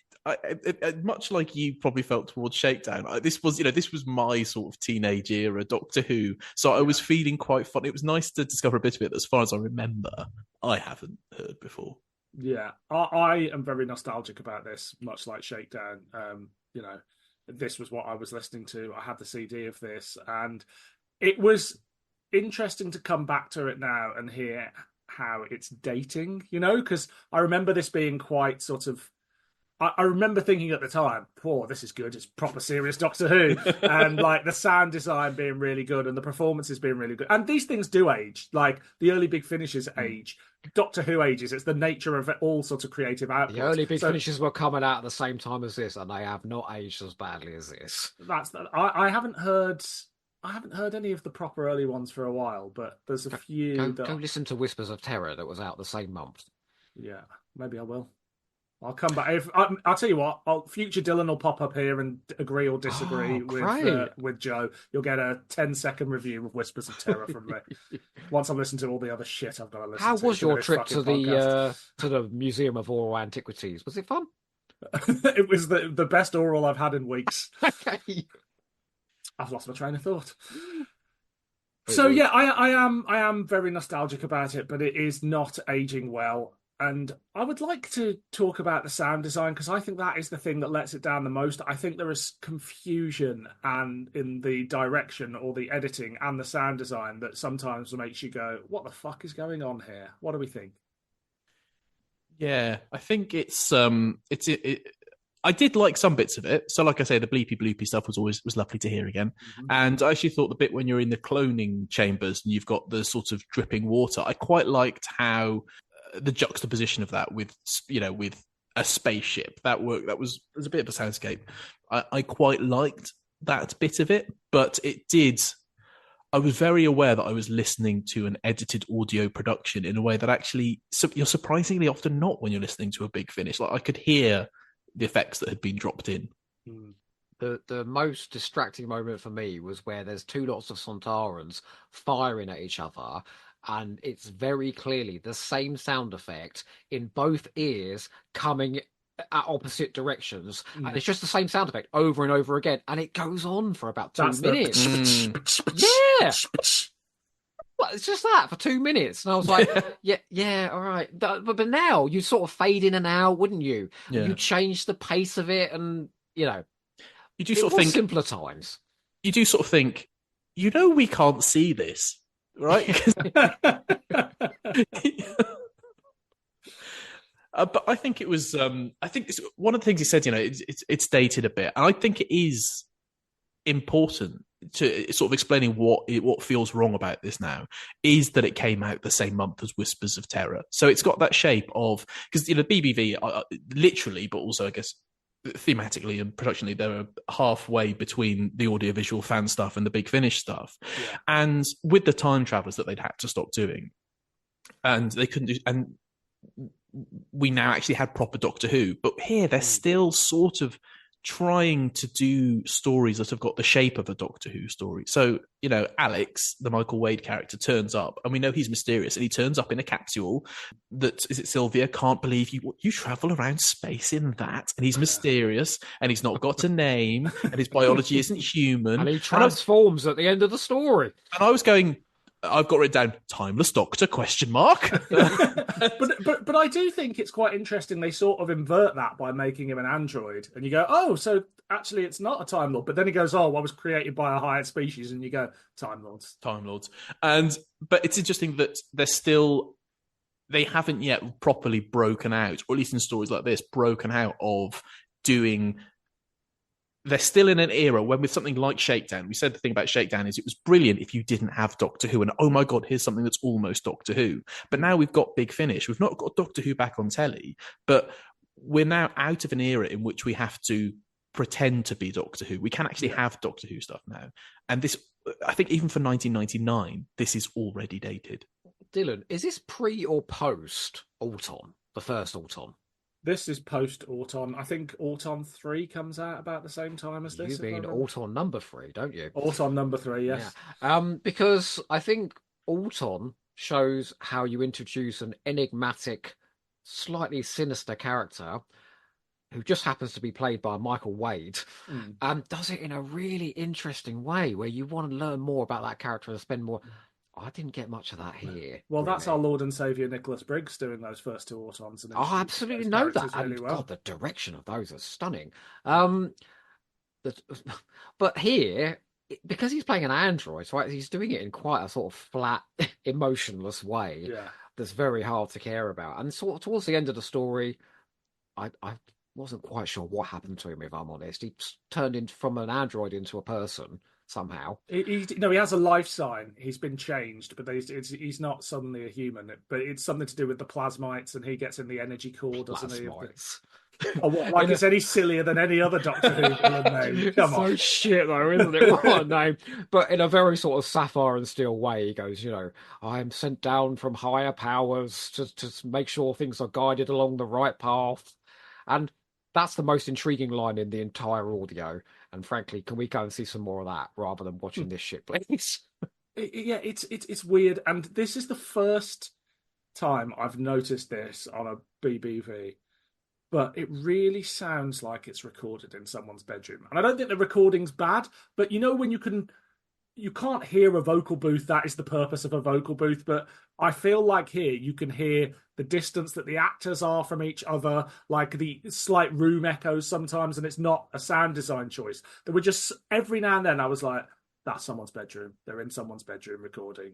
And again, they've got limited budgets and these things have a limited audience, so I'm not knocking it. But I don't think when I heard this when it was released that I was thinking, God, this is a shoddy production in terms of how it's all put together. There is an infamous Big Finish recording, Colditz, where they did a lot of scenes and put in reverb, like echo in the room all the time. And it went down like a lead balloon, and they never did it again. If they're in small rooms, for some reason, their voices just don't echo anymore. And it's a lot more pleasant on the ear. There was so much echo in this. By the end of it, I took a Nurofen by the end of this. I was getting a headache. I do think as well, I find Michael Wade's performance in this a little oddly pitched. Yeah. And it's this thing of, it's got this slightly wry way of talking the whole time that doesn't really fit with what's occurring at any point. It makes it sound a little bit like he's one removed, but it makes complete sense if you imagine he's stood the other side of the microphone from whoever's playing Sylvia or the Sontaran and sort of got a twinkle in his eye going, it's a bit shit, isn't it? Well, Sylvia is played by Paula O'Grady. No relation. You know what this story needed? It needed Steg and Vaughan. Yes. Yeah. Just to liven things up a bit. Imagine if they'd come in. This is why you don't do the Sontarans as a serious drama, It's sort of missing the point. So, go. No, I was going to say, you're good point, because I think a lot of what is in here is you've got the tired blue collar space worker, you've got the doctor stand-in, you've got the monster threat, and you've got the computer voice, which are all things from Doctor Who, and they're all things from Doctor Who audios, and that's fine. They all make sense there. But what you don't have is any element that's bringing the colour. You don't have anything that plays off against those, that bounces off against those. And so they're all just sort of running through that bit of Doctor Who. Yeah. And I think because you've got John Wadmore playing the Sontarans and playing all of them, and I like John Wadmore's Sontaran. Yeah. He's done it a few times, and I think he's really good. But because he's playing against himself and not really differentiating, there's no, and this isn't a problem of the script, it's a problem of, again, maybe limited resources or the direction. It's just going, I'm very aware I'm just hearing John Wadmore having a conversation with himself, and I'm not sure who's supposed to be who. Also, at the same time, both John Wadmore and Michael Wade were both in big finishes at this time as well. They're both in Sirens of Time. You find this a lot. There's a real crossover between the actors because it's it's the same. A lot of the same directors, a lot of the same writers. John Ainsworth is running the range at this point, and he does some. Andy's working for Big Finish, and he does some great Big Finishes. There's a lot of cross pollination apart from Bill Baggs and some of the writers that are here that for whatever reason Big Finish didn't want to work with. But go and listen to Michael Wade's performance in The Sirens of Time and the Apocalypse element. He's playing the acting president of Gallifrey in this very grand Shakespearean way. It's absolutely wonderful to listen to. Far more wonderful than sort of the flat tone that you get here. Yeah, I just want everyone to lift it up a bit. Yeah. And Wadmore's also great in the Autumn films as well. Like, there's something here where maybe it's about the director, maybe it's a lack of time, but everything is very one note. And I don't mean in terms of the vocal performance. I just mean it's just who those characters are in scene one. They are in that same mode and they are that same character throughout the whole thing. There's a little bit for John Wadmore's character, I suppose, but there's no real progression or anything like that. They're just story devices. I don't think there's anything wrong with the approach of what they're doing. One setting, a couple of characters, a small story with big consequences. Because that's basically every single Bernice audio from series 1 to series 8, and they absolutely mastered that. I just don't know that the story goes anywhere, And when the Plasmites came in at the get, what the fuck were the Plasmites? Yeah, I was really... if they set it up first, like at the beginning, I didn't notice it or didn't pick up on it. I can't remember when he's doing his report at the start, whether he mentions, but they're a very convenient, let's finish this off now. We've got an alien race who can just kill the Sontarans. He said, didn't he? We're getting perilously close to plasmite space in the first scene. Right. Yeah. I just made that up. They did, but he literally does that. He does this report, which is all about the plasmites and how they're evolving and under dangers they might press. And it's on both Hamster and Too Hot for TV, we make a lot of the Chekhov's gun joke, but this is literally someone walking on stage holding up a gun and going, "I've got a gun. There's a gun here." Puts it down. He goes, "There's a gun on the table. There's a gun," and then walks off. Because then he's not in the next scene either. Technically, right, this is doing exactly the same thing as Shakedown. The tone is completely different, but it's doing the same thing. It's a contained setting. It's Sontarans. It's, if this goes well, there'll be huge consequences for the universe, But it's doing Shakedown without any of the fun. Yeah, I think you're right. It lacks a certain charisma and probably lacks a self-awareness as well. And I'm not saying you have to, wink to the camera, "Oh, isn't this twee?" But it doesn't recognize the strengths and the weaknesses of the Sontarans and how best to utilize them. And I don't think it gives enough to the characters to make me go, "Oh, I can't wait to hear the continuing adventures of Alex."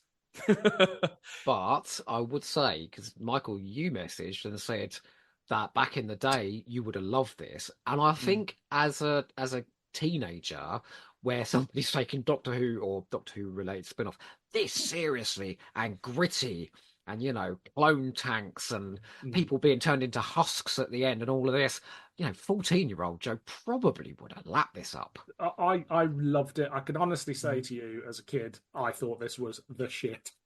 Well, because you say it rips all stuff from Alien, but what it's really ripping off as well is Alien Resurrection, and again, amazing, fantastic, brilliant. Let's do more of that. You got your Fifth Element you could throw in while we're here as well, please. But BBV would break out of this, and it's interesting. I'm not going to do December 1999. What does the Silent Warriors have to say about the 20th century? But it is interesting that for Doctor Who spin-off, for at least that tiny little world, the millennium really was this big turning point, where after this it does feel like Big Finish and what have you is all sort of, in retrospect, leading up to the return of Doctor Who, to the extent that we ended up with Scream of the Shalka is fascinating, because Doctor Who spin-off really reached such momentum that it was about to recreate Doctor Who itself by the time Doctor Who actually came back.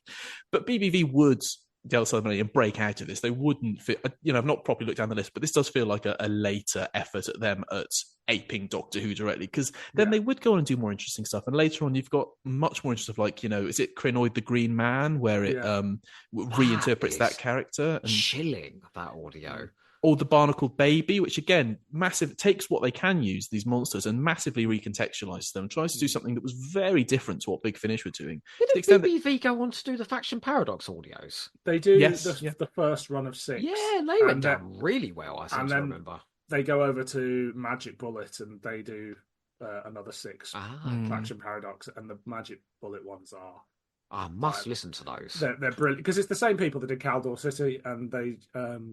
It's written by Lawrence Miles, and it's got Philip Maddock in it and people like that. They're just, but the BBV ones I struggle with, because they're not very good productions. They're good scripts, but they're shoddy productions. They do. You understand my problem with this then?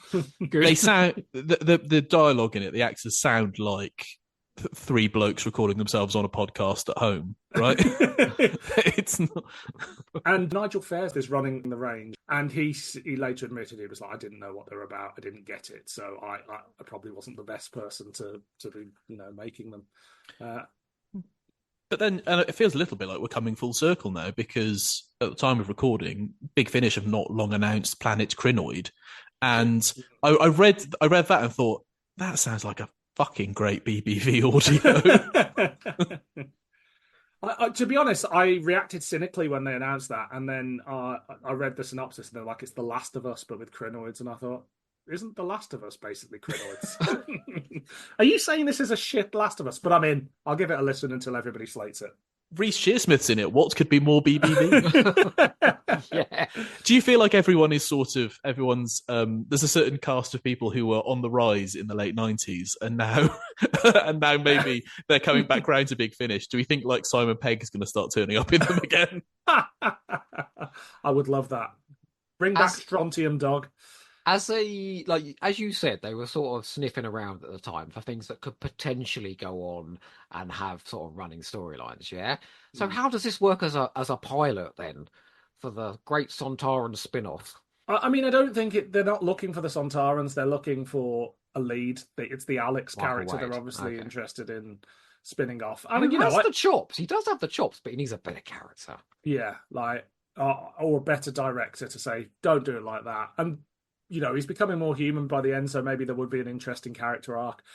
And, I'm sure you'd get him encountering Rutans and Zygons and things like that if the series went on. But it's weird. They try this so much, because they do it with Guy de Karnak. They do it, the Rutan one, there's a reporter and a unit operative in there that they try to spin off. But it's like, they must have sold well to keep or sold enough for them to keep doing. But it's weird that they never commission sequels to any of them. Because I don't feel like Bill Baggs listened to this and went, "Oh, we fucked it. This hasn't got legs." It just seems like odd that there wasn't a sequel in a way. His ego would not permit it. They did a Guy de Karnak audio, did they? Yeah, I really like that one. It's a really subtle, chill story. Maybe I should give in to Mark in the evening now and listen to some of these BBVs. I know you give in to Mark in the evening. I'll blow it and I'll do the Krynoid one. Come on. Sorry, Michael. Oh, dear. It's not like this. On the Hamster Book Club. The Hamster Book Club. Your highbrow literature podcast. You come over here and it's just blowjob gags. The only time Hamster's been called highbrow ever. I'd like to talk a little bit about Peter Grehan's script. Peter, this is his only contribution to the Whoniverse. And I don't think it's a bad script, personally. I think it's sort of, it could do with a decent script editor and producer and director saying, redraft, do this, do that. But I think it sort of works. How do we feel about Peter's script? I had to message you to check that it wasn't another Nick Briggs pseudonym. I did wonder that myself. But I say that not funny hate against Nick Briggs. I think Nick Briggs was in his, was really. I really like a lot of his stuff from around this time. You weren't going to say he's in his prime. Well, it depends what you mean by prime. I was going to say his imperial phase, but clearly that's we are living in Nick Briggs' imperial phase. I do like. I really like Sword of Orion, and this is sort of very much the same milieu, the same métier as Sword of Orion, but not as exciting. I don't think. Whereas Sword of Orion, when we covered that on this podcast a couple of years ago now, one of the things we said was that it's really good at nicking all the best bits and putting them all together. Whereas this doesn't seem to nick any of the best bits. It just seems to read all the stuff. Like Alec turning out to be an android is only really makes sense from the background of audio visuals of Sword of Orion, the same place that Sword of Orion came from. Of where that's just the sort of thing that happened, where there was this whole background of the Orion Wars that crept up all over the time. It just, I mean, it felt a bit like if you've been asked to write the sort of story that BBV put out, that it does that very well, but it doesn't bring anything new. Yeah. It's do a classic monster, do a sort of replacement Doctor, have some shooting, have some cool monsters at the end. Try and make some sort of reference to the folly and the evils of war. Yeah. I did like that. Wayne syndrome. Oh God, I'd forgotten about that. Oh boy! At that point, my eyes were to the heavens. That's just in so a that script that's already riddled with cliches. I'm like, we're doing this, are we? That's just so that the wiki editors have got something to note under continuity and references, isn't it? I did like the one bit of the story that I did actually like, at least think in terms it was doing something a bit different, was that whole thing about the Sontarans' dirty dealing and with the ship's captain. I thought, well, they're militaristic. Their stories should be about war, and there is an element of war that is about sort of black market dealings, underhand stuff, dirty tricks type stuff. And I thought, it's sort of interesting to do a bit of that with Sontarans, but it went no further than me going, I think the interesting thing it does with the Sontarans is it plays on them as military strategists. Like, they've got a scheme, and the whole thing of them talking about how they got into the galaxy on sort of minimal power and hiding behind warp signatures and stuff like that. It's like, and as you say, the dealings with the captain sort of going, we need this cattle for a Sontaran farming world. It's like, that is an underhanded battle maneuver and strategy, and I think that really works, because for all their, I mean, and this is part of the joke of the Sontarans, I guess, they're not really very good at war, are they? Because they never fucking win. And like, they've been fighting it forever. And they're in the TV series, especially now, they're played a lot dumber, I think. So it was quite nice to hear these more sort of conniving Sontarans. I think you summed it up perfectly when you made the comparison to Sword of Orion, Michael, because I think that's a very tedious audio indeed. And this is slightly, let's burn him. Less competent than that. Do you know when you listen to an audio story, when you read a book, whatever, you're kind of go into it and you're waiting for the thing that sparks in your head, and you go, okay, that's my into this. It's a character, or it's an idea, or just something, where you go, right, I'm totally on board with this. I wanna learn more. I waited for the thing for 50 minutes of this audio, and I left it without the thing occurring. There was just no point where a synapse blipped in my head and went, oh my God, or oh God, what's going to happen next? Or where's this going? I pressed play on it, I listened to it, I stopped. That's kind of all I can say. I think if I'm too straight for Shakedown, then you're too gay. You're gay for Sword of Orion. I actually think you can't enjoy Sword of Orion if you don't have the desperate, distant hope that you may get to touch a boob in the coming years. It's the same reason I struggle with the New Adventures a lot of the time, is that they are very gun, and Nicholas Briggs, they are very gun, But I don't really want to hang out with the filth of the universe. I'm having fun with Carole Ann Ford on the Tiger Moth. Well, there we go. I'm sorry. I know I've been down on this. I just think it's not for me. And that's all right. Lisa, I have a question about the script. Who is the silent warrior? It's Michael Wade as the android. Is it? All he does is fucking talk. It's the Sontaran leader. Is it not the? Oh, yeah, I suppose. Yeah, the sort of hidden Sontarans on the ship, No, or the it's the plasmites. plasmites because Yeah. obviously they're not in the whole story, but then they come along at the end and murder a load of people. Or it's the sixth character who just doesn't talk. So There should just be one line at the end and go, "What do you think?" And then it just ends. We know What it's do you there. think, Jeff? And like, oh, I'm not supposed to speak. I'm the silent warrior. yes, I wondered when I'd get a word in edgeways. Can I ask you though, Dylan? Because obviously you've done all these BBV audios, you've listened to them all and that. Is this a particularly good example of a BBV audio? I wouldn't say it's a good example. I think it's probably a typical example in terms of like it doesn't do anything particularly new. It's not particularly offensive, you know. It's just there. It's quite a good example of the sort of level, the base level that they operate at. There are some belters in the range, and I used to rate this very highly as a kid, but now not so much. If we're sort of going on a scale of like Probe When to Die is 0 Yeah. and Shakedown is 10, where is the Silent Warrior? 5. Oh, okay. It is Right. right in the middle. Like I didn't not enjoy listening to it, but I can't say I was like I went away going, fuck, I must listen to all the BBVs again. They're fucking great. To be fair, I suffer from insomnia, so if he did put this one on at night, I'll be asleep in seconds. Do you remember how I said that Shakedown was a 3 out of 5 because it did everything perfectly fine? I think this is a 3 out of 5 because it doesn't do anything particularly badly. Do you know what I mean? Yeah. There's no point in it where I'm going, way! There's no point where I'm going, I need to stop this now. This is awful. Yeah, no, I get you.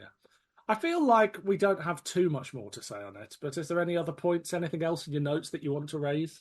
I mean, there is literally nothing else to say about this story. We've covered everything. Would you like to talk about Paula O'Grady's performance? Oh, wasn't she annoying? Yeah, she was a right pain in the ass. Really, Oh, and I'll tell you what, whoever said about, this is classic 90s, I think that was me, hearing a woman being throttled for 2.5 minutes, and she's going, what was that all about? Yeah, and that was a lot. So can we talk briefly about the covers for this? Which one would you like to Which talk one? about? So the original cover is just a shot of a Sontaran that someone's scanned it in and they've put a little filter and then a border around it. Yeah. The most recent one is a sort of faux Big Finish one that's just got lots of elements like Michael Wade's on there with, I think that's a shot from Auton, isn't it? Yeah. And that's my favourite one though is the babies. Weirdly, the it has a shot of the genesis of the spaceship, but it's an airship. It's like, did nobody notice? But the middle one is, I think, the one Joe wants to talk about. Oh, wonderful! Somebody's taken a load of babies and superimposed Sontaran heads on them, and this is the clone bats. It's terrifying. It is really disturbing. But of the three, it's the one that... they've got willies. No, it's disturbing, but it does stand out of the three, right? I mean, when he was endorsing these covers, Bill Bags can't have said, you know, what these baby Sontarans needs are cocks. Surely not. Oh, but that's such a fanish thing, isn't it? Because you know, there's a type of nerdy fan who would have gone, well, if they don't have penises, then that means they're girls, and the Sontarans aren't girls. Yeah, the covers are bizarre. I think they're wonderful. Like the original covers, I get like, oh, they're a bit outdated, but they were fine. And again, they evoke, a nostalgia in me, and it's a feeling of a time. But the fact that these things get new covers every few years is just bonkers. And the fact that they went with the weird babies is just like, there has to be a point where you go, I think this is too far. We probably should have. And it's like, does anybody need new covers for the Silent Warrior? Like, the thing is, if you bought that version with the Sontaran babies on it, you'd be thinking, my God, this is going to be great. Sort of horror, weird, conceptual B-movie-ish horror with Sontaran babies. You'd be a bit disappointed when you watch it, right? You shouldn't promise too much on the cover. Yeah, no, true. And that's certainly the original doesn't promise too much on the No, cover. it's very boring indeed. It's just a Sontaran, and that's exactly what this is. It's just some Sontarans. Anything else from anybody else? The musical score was sort of very minimal, I noticed, and sort of basic. But in the same way that those early Bernice scores are minimal and quite basic, and I thought was probably the most atmospheric thing of the whole production. I didn't think the music was too bad. There was one bit where something very dramatic was happening and it all went very sort of choral. So I thought whoever the musician was, she was like, well, this is a bit dull. I can juice this up a bit. Yeah, spice things up. Press the choral button on the keyboard. Yeah, it was definitely that sort of thing. It was a Kev McCulloch special. I didn't mind the score. I thought it worked. As you say, it's basic, but it works for me. It's quite refreshing, Dylan, if I'm honest. You've covered this on a recent 2 Up for TV, all these very cinematic scores these days, and I don't object to them. I just don't want them all the time. Absolutely, yeah. I think it's nice to Dial spice it things back. up a little bit. Yeah. Is this a clanger, a banger, or an average meander? Let's go to Joe Ford first. This, unfortunately for me, is a clanger. Okay. For me, it is an average meander. More for nostalgia's sake, but I didn't not enjoy it. I'm just not, flying the flag for this as peak Doctor Who. What about you, Michael Mills? It is the meanderist of average meanders. There isn't even anything about it to get annoyed about particularly. It just exists and plays into your ears for I can't even remember the runtime. Is this what the kids call mid? Yes, it is. Yes, sorry. It's an average meander. It's just so mid. Can I ask for some clarification? No, sorry to keep doing this. If in the average meander stakes, because you put both of them in there for this. Yep, I'm allowed to do that. So yeah, I know you are. Go with me. You're not my dad. You're not the host on this one, Joe. I might as well be. Behave yourself. Should we kick him out the call? If Beast of Fang Rock is the sort of the worst average meander you could have, but the Dying Days is the best, where in the average meander scale is this? Neither of those books are average meanders. No, I know. I'm just using them as a scale from worst to best. Well, this is bang in the middle. That's the problem. Oh, where's Shakedown? Shakedown's probably a bit above this. Oh, Shakedown is 3 stars, thumbs up. This is 3 stars, thumbs down. Look, it's an imperfect rating system we've got here. We'll just go with it. I love how every time you get a new guest on this show, their first comment is, this rating system doesn't really work. No, but it rhymes. You can have some fun with it, though. But it's also like, nobody's tuning in going, oh, I wonder if it'll be a clanger or a banger. It's just a nice way to finish it off. No. I definitely am. I love that bit at the end. Well, sometimes the comments and the rating are totally disproportionate. Yeah, no, true, very true. That's because it's an imperfect system. There are only 3 categories for what things can be, and that is it. Okay. Too hot for TV. Well, we've come to the end of our Sontaran-based journey. Do we feel like we've learned more, got to know more about the Sontarans, or are they just there? I have learned a very good lesson about the Sontarans, and that is they are at their absolute best when they're funny. Agreed. Yes, 100%. And at their worst when they're serious. Yeah, no, absolutely. It's a good lesson that was learnt by Russell T Davies and co. It was learned by Robert Holmes when he did the Time Warrior. Yeah. It's the classic. It's one of those classic examples of the memory cheat and of classic Doctor Who fans thinking that the Sontarans are in any way like serious monsters at any point. Oh, although I would like, if Bill is listening. He's not. I hope he is.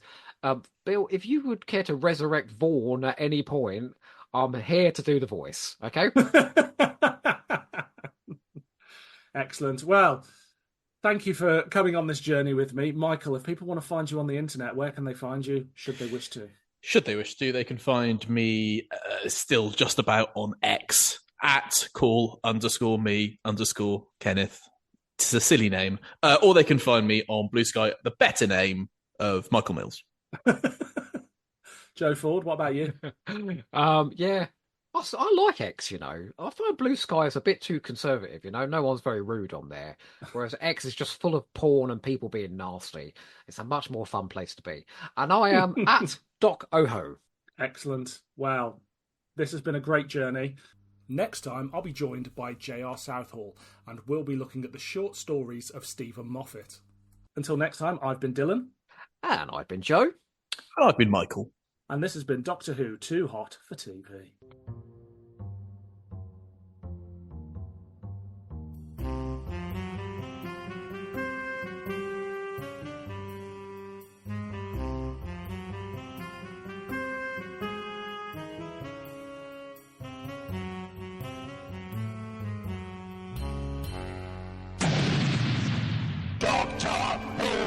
Too hot for TV. Too There we hot go. for TV. We didn't plug the Hamster Book Club. Oh, bollocks. Plug it now and I'll drop it in. Okay. But don't worry, the journey doesn't end here. For you, go over now. Go find it. Strictly Come Hamster. No. No. Edit point. Wait, you've got 5 different names for your podcast. Don't blame me. Anyway. But the excitement, the Sontarans, the war with the Rutan doesn't end here. You can go straight over to Hamster Book Club, or as Joe actually calls the podcast, Hamster with a Blunt Penknife, where all 3 of us are going to be talking about Terrance Dicks' novelisation of Shakedown for the Virgin New Adventures range. And hey, if you listened to that one first and then came here, you have to go round again. I'm sorry, you're trapped here for all eternity. This is your life now. I'm sorry. See you again soon. We can promise you it is the Terrance Dicksiest podcast you will ever listen to. Dicks. That's all it is. Too hot for TV. Do you know, I know this soundtrack back to front and inside out. I know every bloody beat of the thing. I must have listened to it like again and again and again back in the day. Me too. It's an absolute banger. What is it? Airlock tunnel.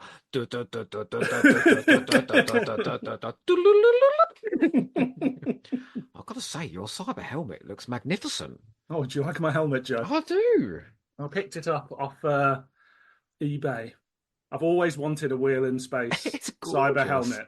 And they used to go for about 250 quid, and it was 160, and I just couldn't resist. Nice. What I want to do is get like a blue light to go inside. Oh, very cool. But Jesus Christ, that face is going to be projected on the wall. Unfortunately, my head's too big to fit inside it. Well, Now, you came along at the wrong time there, Michael. Oh no, sorry, I could hear you before because so don't worry.